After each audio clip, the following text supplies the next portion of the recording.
comment vous pouvez réagir à ces causes qu'a évoqué Hélène Roque à l'instant? Elle a parlé donc de ces causes à la fois psychiques, physiques, les causes déjà de ce mal-être chez les adolescents. Vous savez, la médecine est toujours très prudente quand elle parle des causes. On ne connaît pas plus les causes de la bronchite, de l'asthme. On est quand même dans un contexte d'épidémie de troubles psychiatriques et de troubles de la santé mentale. Épidémie. Oui, rappelons-nous que chez les adultes, une personne sur 5 est concernée. Donc probablement les chiffres sont un peu plus élevés chez les adolescents, mais on a des adolescents qui baignent dans un pessimisme obligatoire. Si là, tout d'un coup, j'étais optimiste, vous diriez, je vais trouver un autre invité. Vous voyez, il s'est trompé.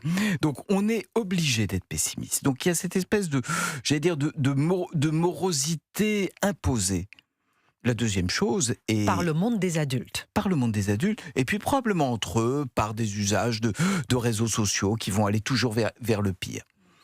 Il y a une deuxième chose qui est extrêmement préoccupante, ce sont les conduites addictives. C'est quand même l'accès de ces adolescents à une quantité de produits qui sont de plus en plus toxiques pour leur état cérébral et leur état mental. Je pense au cannabis, je pense au protoxyde d'azote, à l'alcool, qui est aujourd'hui détourné dans la culture adolescente comme une vraie drogue, l'alcool.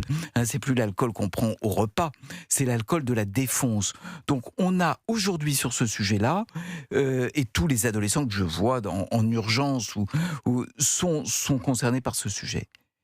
Et puis, probablement que le dernier qui a l'air un peu naïf, mais aujourd'hui, il apparaît qu'il y a un vrai facteur de bien-être et de lutte contre la santé mentale, c'est l'activité physique.